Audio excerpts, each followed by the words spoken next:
The DAOs remind me of the the AI corporations in Accelerando, which kick all humans out of the solar system because humans can't compete with them. This sounds like something extremely dangerous to me. However, I have to say at the same time that many of these terms sound grandiose. Smart contracts that can enforce themselves, but what kind of enforcement could they really do? Could they seize money out of my bank account? Could they kick me out of my home? Or could they only say they won't do business with me anymore? I don't know, because I don't know the technical details, but it seems to make a very big difference. What kind of enforcement can smart property do? If a car is supposedly smart property because it can only be driven by whoever the blockchain says owns a certain token, well, if I'm the legal owner of that car, I can just remove that computer from it. I can put in some other computer that lets me drive it, and the blockchain can go hang itself because it'll never have anything to do with that car, and it won't be able to enforce anything on me because I haven't done anything to the token. Mm-hmm. So I don't know what concretely these concepts translate into. They're so abstract and grandiose that they could, if they mean what they sound like, they're tremendously powerful and scary, and if they don't really mean what they sound like, maybe they're harmless. Yeah, so I think there is this big issue when we start interacting with the physical world, obviously, because then you can have the smartest property as you want, but of course if you actually break the system on the physical world, then the system cannot break up. So there is actually a lot of people that was the title of my presentation. There's a lot of people that actually describe Ethereum as the potential initiator of a Skynet, right? What? A Skynet. Oh, yeah. Yeah. So, and I was actually really curious, and I started exploring this. But to some extent, it's like the smart contract that we're talking about are essentially just mediator. So they don't really, there is no kind of artificial intelligence in the code. On the contrary, they're just really sharp pieces of code, which are basically just mediating the interaction between me and another person. So I don't think they can have any kind of Can you give one example? So most of them is really just contractual, so you can have futures, for instance, or there is actually people that are starting to come up with really original ideas, and I actually have the list of really interesting ideas. But yeah, so essentially it's really just, if I want to create a contract with you and I don't want to trust either you or a third party, then I'm going to create this smart contract on the blockchain. And so I'm going to say, so I'm going to give you this amount of money upon the completion of this contract. And then it basically acts as an escrow, but which is as an escrow. Escrow. Yeah, which is a trustless escrow because it's basically just code. And I can see the code and I know exactly what's going on. Now, the thing is that Ethereum is actually still in beta testing, so there is actually no real-world application that is... Sorry? Yeah, it doesn't yet exist.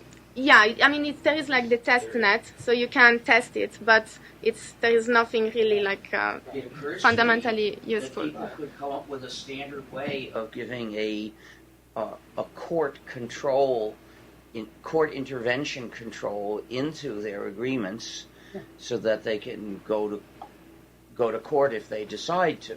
Yeah, so I mean the interesting / weird idea behind Ethereum is basically to create alternative frameworks, alternative contractual frameworks. So I want to contract with you, and I'm gonna issue or design a contract that is going to regulate our interaction, okay?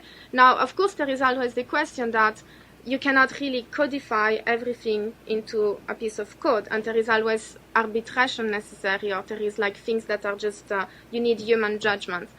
And so they have come up with the design of actually you can be, for instance, a judge, or an arbitrator, and you incorporate your smart contract into the blockchain, and you start. So I can create a contract and say if there is some kind of disagreement, or if we reach that point in the contract, then we have to interact with that other smart contract, which is gonna ask that one judge to actually decide for one direction or the other. So you could design really complex and really sophisticated system of alternative dispute resolution system, or you could in fact rely on a court system. The idea is instead of so the underlying justification for those kind of contract is that so you have to trust eventually this judge, but you could have, for instance, different 10 or 100 different kind of judge which are specialized into a particular field and which earn reputation. So I, for instance, with my contract, I trust this judge and we both agree that this is a good judge, so we're gonna apply our dispute resolution system to that judge.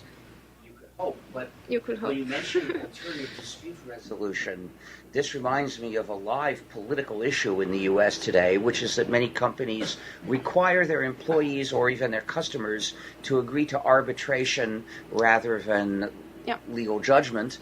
And the companies demand this, and they impose it simply by saying, I won't do business with you otherwise. And so in some sense, the customers or employees are doing this voluntarily, but the result is they lose legal rights, and so obviously laws are needed to forbid such requirements. And that's the really interesting thing about Ethereum is that it is like, so I spoke with a lot of the people developing it, and it is mainly justified under this aspect of like providing freedom and getting rid of like those big corporations and government and things like this, and they really like believe in the fact of decentralized everything and asserting freedom through decentralization.